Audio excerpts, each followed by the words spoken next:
Library and information science paper 2 unit number 1 मध्ये 7वा जो point आहे IPR अँड लीगल इश्यूज. त्यामध्ये कॅटेगराइज, कन्व्हेन्शन्स, ट्रिएटीज आणि लॉज. आता या ठिकाणी आपण पहिलं जे युनिट आहे इन्फॉर्मेशन हे पाहत आहोत. त्यामध्ये IPR अँड लीगल इश्यूज. तर यामध्ये IPR मध्ये copyright, patent, trademark, industrial design आणि जॉग्राफिकल इंडिकेशन्स आपण पाहिलेले आहे. आता आंतरराष्ट्रीय करार आणि अधिवेशने हे आपण या ठिकाणी पाहत आहोत. बौद्धिक संपदा अधिकारांच्या संरक्षणासाठी जागतिक स्तरावर अनेक महत्त्वाचे आंतरराष्ट्रीय करार आणि अधिवेशने अस्तित्वात आलेली आहेत. या करारांमुळेच विविध देशांमधील बौद्धिक संपदेच्या नियमांमध्ये सुसूत्रता आलेली आहे. आता 1883 साली औद्योगिक संपत्तीच्या संरक्षणासाठी पॅरिस अधिवेशन भरले होते. हे अधिवेशन प्रामुख्याने पेटंट्स, ट्रेडमार्क्स आणि इंडस्ट्रियल डिझाईन यांच्या संरक्षणासाठी होते.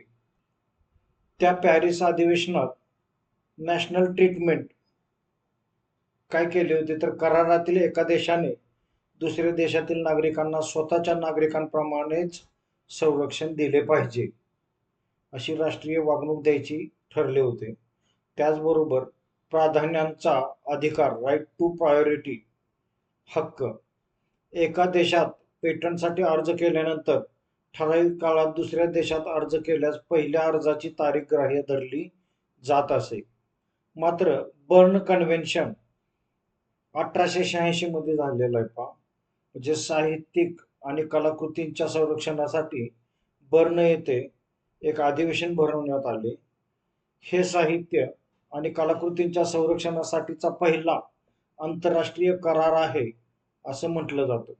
यानुसार लेखकाच्या मृत्यूनंतर 50 ते 70 वर्षापर्यंत त्याच्या कृतीला संरक्षण मिळते. आता 1886 मध्ये हे कॉपीराइट क्षेत्रातील सर्वात महत्त्वाचे आणि जुने अधिवेशन झालेले आहे. त्यामध्ये लेखक, कवी, संगीतकार आणि कलाकार यांच्या कामाला जागतिक स्तरावर संरक्षण मिळाले आणि त्यासाठी कोणत्याही औपचारिक नोंदणीची आवश्यकता नसते. कलाकृती तयार झाल्याबरोबर तिला संरक्षण प्राप्त होत असते.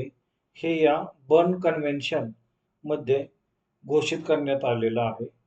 आणि पॅरिस कन्व्हेन्शन मध्ये औद्योगिक संपदा, पेटंट आणि ट्रेडमार्क यांच्या संरक्षणासाठी 1883 साली हा पॅरिस या ठिकाणी अधिवेशन भरवण्यात आलेलं आहे. त्यानंतर जागतिक बौद्धिक संघटना विपो, वर्ल्ड इंटेलेक्च्युअल प्रॉपर्टी ऑर्गनायझेशन, तर ही जी आहे विपो, ही संयुक्त राष्ट्रातील एक विशेष संस्था आहे. म्हणजे युनायटेड नेशनची ही एक विशेष संस्था आहे. यामध्ये जगभरात बौद्धिक संपदेचा प्रचार आणि संरक्षण करणे हे याचे मुख्य उद्दिष्ट आहे. आणि पॅरिस आणि बर्न अधिवेशनाचे प्रशासन ही संस्था पाहते. त्यामुळे ही संस्था एक विशेष संस्था आहे जी जगभरात IPRच्या संरक्षणासाठी काम करत आहे. त्याचबरोबर ट्रिप्स. आता ट्रिप्स म्हणजे काय? ट्रिप्स ॲग्रीमेंट असं म्हटलं जातं की trade related aspects of intellectual property rights.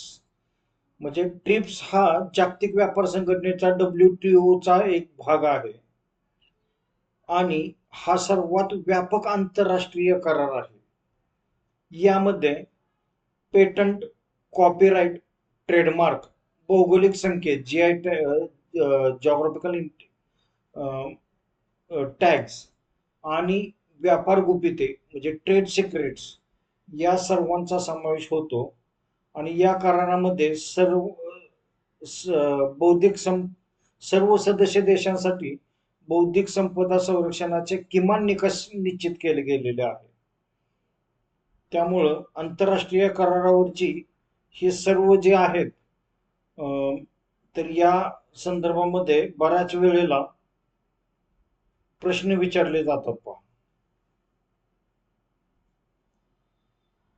हे आंतरराष्ट्रीय स्तरावरील करार आणि अधिवेशने झाली होती, त्यांची आपण माहिती या ठिकाणी पाहिलेली आहे. मात्र भारतामध्ये भारतीय बौद्धिक संपदेचे रक्षण करण्यासाठी खालील कायदे अस्तित्वात आलेले आहेत. आता या ठिकाणी भारतीय कॉपीराइट कायदा 1957 हा आपण या ठिकाणी पाहूया. हा ग्रंथालयासाठी सर्वात महत्वाचा कायदा आहे.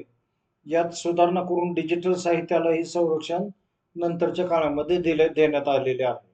आता कॉपीराइट कायदा 1957 नुसार साहित्यिक, नाट्य, संगीत आणि कलाकृतीच्या संरक्षणासाठी हा कायदा तयार केलेला आहे.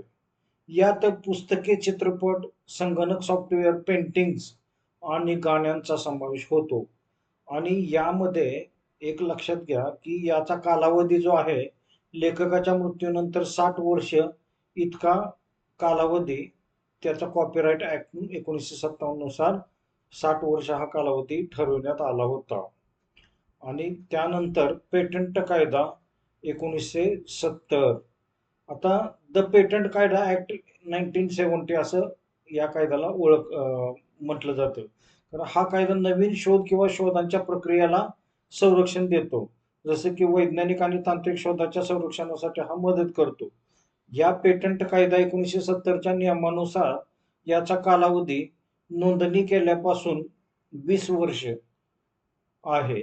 आणि त्याचे निकष जे आहेत, शोध पूर्णपणे नवीन असावा, म्हणजे नॉवेल्टी, त्यात कल्पकता असावी, इन्व्हेंटिव्ह स्टेप असावी आणि तो उद्योगासाठी उपयुक्त असावा. अशा प्रकारे 2005 मध्ये यात महत्वाची दुरुस्ती करून उत्पादन पेटंट, त्यालाच प्रॉडक्ट पेटंट पद्धत सुरू करण्यात आलेली आहे. त्यामुळं 1970चा पेटंट कायदा हा अतिशय महत्वाचा आहे पहा. त्यानंतर ट्रेडमार्क कायदा 1999, द ट्रेडमार्क ऍक्ट असंही म्हटलं जातं त्याला. हा कायदा ब्रँडचे नाव, लोगो, स्लोगन किंवा चिन्हांचे संरक्षण करतो. म्हणजे व्यापार चिन्हांच्या संरक्षणासाठी ट्रेडमार्क कायदा 1999 वापरला जातो. याचे उद्दिष्ट असे आहेत पहा की ग्राहकांची दिशाभूल टाळणे आणि ब्रँडची ओळख जपणे. आणि याचा कालावधी जो आहे तो 10 वर्ष.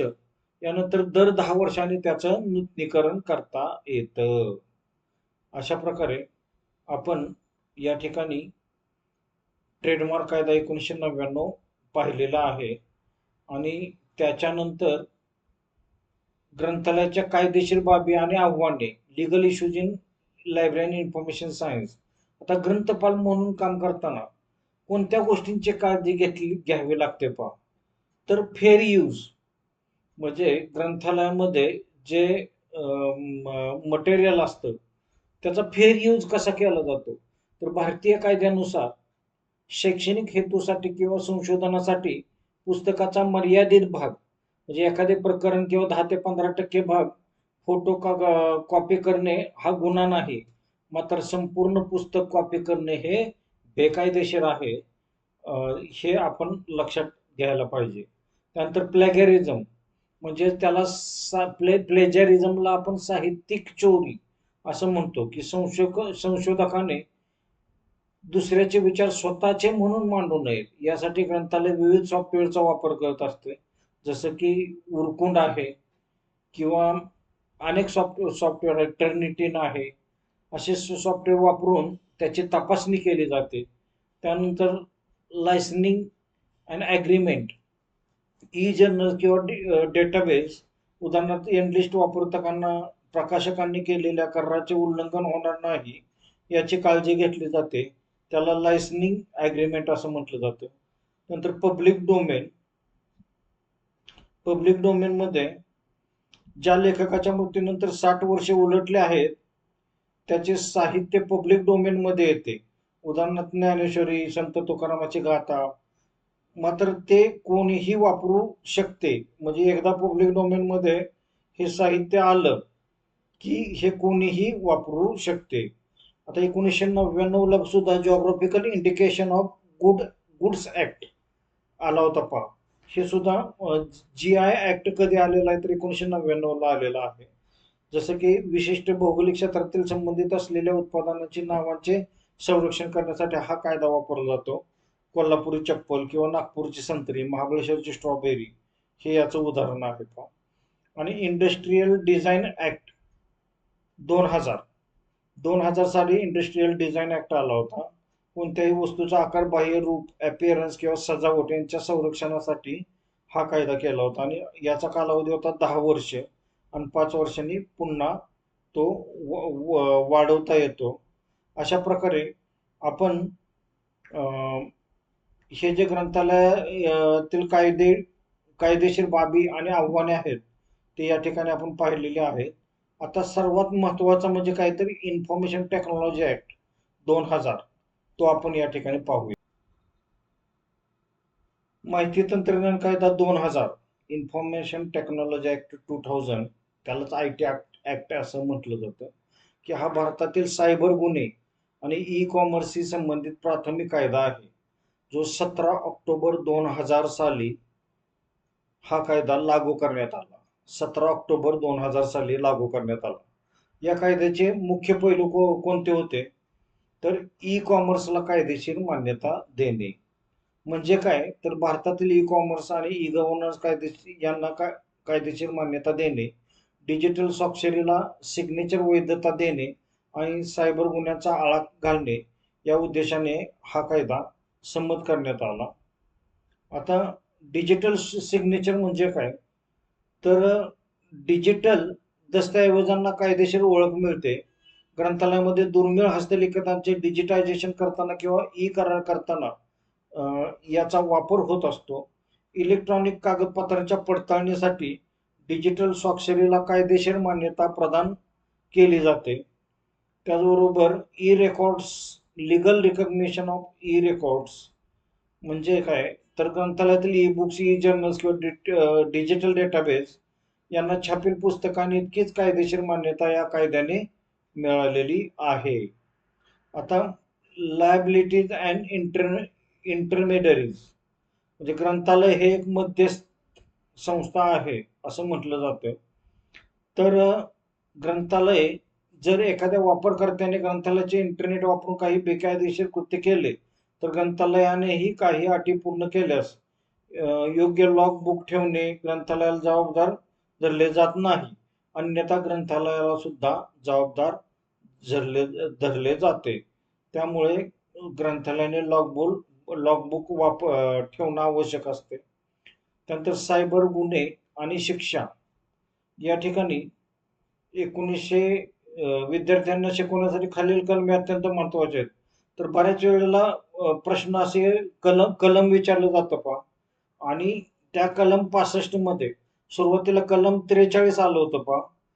त्यामध्ये विषयाचे स्वरूप असं होतं की संगणक प्रणाली किंवा नेटवर्कचे नुकसान केल्यास नुकसान भरपाईची तरतूद करणं. नंतर कलम 65 मध्ये संगणक स्त्रोत दस्तऐवजांशी सोर्स कोर्स मध्ये छेडछाड झाली म्हणजे संगणक सोर्स कोड मध्ये छेडछाड करणे त्याला शिक्षा 3 वर्षापर्यंत तुरुंगवास किंवा 2 लाखापर्यंत दंड केला जात होता.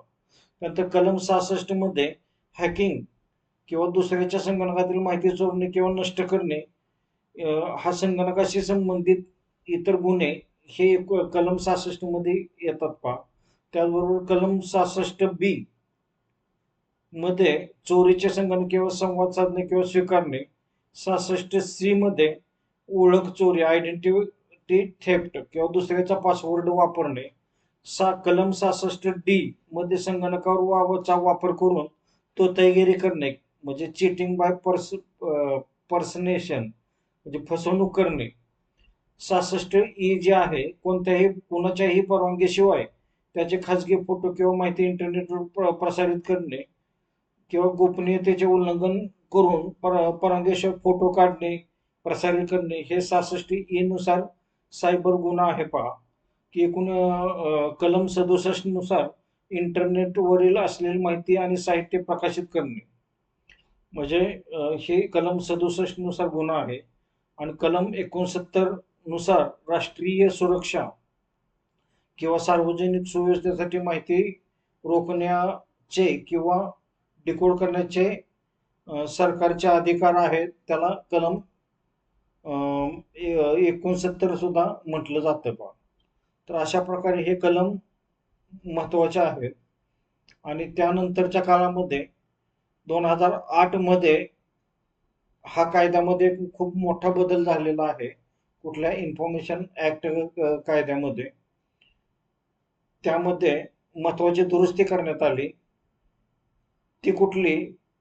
तर 2008 मध्ये या कायद्यात मोठे बदल करण्यात आले, ज्यामध्ये सायबर दहशतवाद म्हणजे कलम 66F आणि डेटा संरक्षण यासारख्या विषयांचा समावेश करण्यात आला.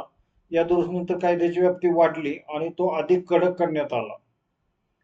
अशा प्रकारे बौद्धिक संपदा IPR संदर्भात IT कायदा प्रामुख्याने डिजिटल मालमत्तेचे संरक्षण आणि सायबर सुरक्षेवर लक्ष केंद्रित करतो. तर या ठिकाणी ग्रंथालय व्यवस्थापनातील उपयोग जे आहेत, application of application in library information science, यामध्ये DRM डिजिटल राईट्स मॅनेजमेंट. आता तुम्ही म्हणाल डिजिटल राईट्स मॅनेजमेंट म्हणजे काय? तर DRM म्हणजे, तर डिजिटल राईट्स मॅनेजमेंट म्हणजे डिजिटल हक्क व्यवस्थापन. सोप्या भाषेत सांगायचे तर डिजिटल स्वरूपातील आशय कंटेंट अधिकृतपणे वापरला जाऊ नये, त्याची कॉपी केली जाऊ नये किंवा तो कोणालाही विनामूल्य वाटला जाऊ नये, यासाठी वापरले जाणारे तंत्रज्ञान म्हणजे DRM होय. म्हणजे IPR किंवा माहिती तंत्रज्ञान कायद्याच्या संदर्भात DRM ची माहिती ही खालीलप्रमाणे आहे पहा, की ई बुकच्या अनौद्योगिक प्रसार रोखण्यासाठी ग्रंथालये जी तांत्रिक सुरक्षा वापरतात तिला या कायद्याचे पाठबळ असते. तर DRM हा सॉफ्टवेअर, हार्डवेअर आणि कोडचा असा संच आहे जो डिजिटल सामग्रीच्या वापराला नियंत्रित करतो. लेखक, संगीतकार, चित्रपट निर्माते त्यांच्या बौद्धिक संपदेचे रक्षण करण्यासाठी त्याचा वापर केला जातो. त्यामध्ये DRM कसे कार्य करते, तर त्यामध्ये access control, usage restriction, copy protection, forwarding block हे सर्व वापरलेले असते. आणि DRM ची प्रमुख उदाहरणे म्हटलं तर स्ट्रीमिंग सर्व्हिस जसं की नेटफ्लिक्स, ॲमेझॉन प्राईम, स्पॉटीफाय वरून तुम्ही चित्रपट गाणी डाउनलोड करू शकता, पण ती केवळ त्यांच्या ॲपमध्ये चालतात. तुम्ही ती फाईल कॉपी करून दुसऱ्याला देऊ शकत नाही. त्याला स्ट्रीमिंग सर्व्हिस असं म्हटलं जातं. त्यानंतर ई बुक्स. ई बुक जे आहे ते ॲमेझॉन किंडलवरील पुस्तक केवळ किंडल डिव्हाइसवरच वापरले जाते. किंवा सॉफ्टवेअर, अनेक सॉफ्टवेअर्सला ॲक्टिवेशन की लागते, DRMचाच एक भाग आहे. किंवा गेमिंगमध्ये सुद्धा हे DRM वापरलं जातं. अशा प्रकारे DRM ही कन्सेप्ट डिजिटल राईट्स मॅनेजमेंट हे या ठिकाणी आपण पाहिलेली आहे. आता या ठिकाणी सायबर सुरक्षितता म्हणजे काय ते या ठिकाणी दिलेलं आहे पहा, की सायबर सुरक्षितता. तर सायबर सुरक्षा म्हणजे इंटरनेटशी जोडलेले संगणक प्रणाली, नेटवर्क्स, सॉफ्टवेअर आणि डेटा यांना डिजिटल हल्ल्यांपासून सुरक्षित ठेवण्याची प्रक्रिया. आजच्या डिजिटल युगात जिथे आपली वैयक्तिक आणि व्यावसायिक माहिती ऑनलाईन उपलब्ध आहे, तिथे सायबर सुरक्षा अत्यंत महत्त्वाची ठरते. ग्रंथालयातील सर्व्हर आणि युजर डेटा सुरक्षित ठेवणे ही ग्रंथपालाची कायदेशीर जबाबदारी आहे. आता सायबर सुरक्षेचे मुख्य खांब कोणते आहेत? CIA, तर गोपनीयता, कॉन्फिडन्शियल माहिती ठेवली जाते. अखंडता म्हणजे इंटिग्रिटी, माहितीमध्ये अनधिकृतपणे कोणताही बदल केला जाणार नाही याची काळजी घेतली जाते. अवेलेबिलिटी म्हणजे जेव्हा गरज असेल तेव्हा माहिती आणि सेवा अधिकृत वापरकर्त्यांसाठी उपलब्ध करून दिली जाते. अशा प्रकारे सायबर हल्ल्याचे प्रमुख प्रकार कुठले असतात? तर बऱ्याच वेळा मालवेअर म्हणजे व्हायरस, वॉर्म्स, रन्समवेअर यासारख्या हानिकारक सॉफ्टवेअर जे डेटा चोरतात किंवा सिस्टीम खराब करतात. किंवा फिशिंग, खोटे ईमेल किंवा मेसेज पाठवून युजर पासवर्ड, बँक डिटेल्स, वैयक्तिक माहिती मिळवतात. असे बरेच सायबर अटॅक होत असतात. तर त्यासाठी डेटा सिक्युरिटी हे अतिशय महत्त्वाचे आहे. आता या ठिकाणी प्लॅगॅरिझम, साहित्य चोरी, हे या ठिकाणी आपण पाहणार आहोत. प्लेजरिझम म्हणजे काय? तर दुसऱ्याचे विचार, लेखन, संशोधन किंवा कोणतीही निर्मिती स्वतःचे असल्याचे सांगून वापरणे. हे केवळ नैतिकदृष्ट्या चुकीचे नसून शैक्षणिक आणि व्यावसायिक क्षेत्रात एक गंभीर गुन्हा मानला जातो. तर बऱ्याच वेळेला साहित्यिक चोरीचे प्रमुख प्रकार असतात. डायरेक्ट प्लेजरिझम, तर त्यानंतर सेल्फ प्लॅगॅरिझम, नंतर पॅराफ्रेजिंग प्लॅजरिझम, मोझॅक प्लॅजरिझम किंवा ॲक्सिडेंटल प्लॅगरिझम, अशा अनेक प्रकार या ठिकाणी दिलेले आहेत पहा. तर ही आय पी आर मध्ये ही साहित्यिक चोरी ही खूप गंभीर मानली जाते. आणि असे साहित्यिक चोरी टाळण्यासाठी काही उपाय आहेत.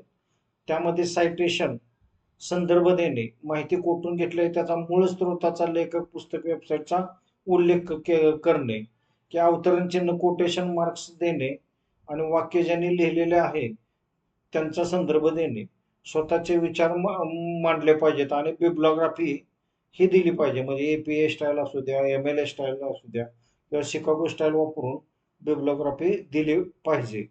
तर प्लेजरिझम, साहित्यिक चोरी तपासणारी साधने, चेक करणारी साधने जे कुठले आहेत, तर ही चोरी कशी पकडली जाते, तर उरकून नावाचं एक सॉफ्टवेअर आहे, टर्निटिन नावाचं सॉफ्टवेअर आहे, किंवा ग्रामरली किंवा कॉपीस्केप, असे अनेक सॉफ्टवेअरचा वापर करून ही चोरी पकडली जाते. Thank you very much.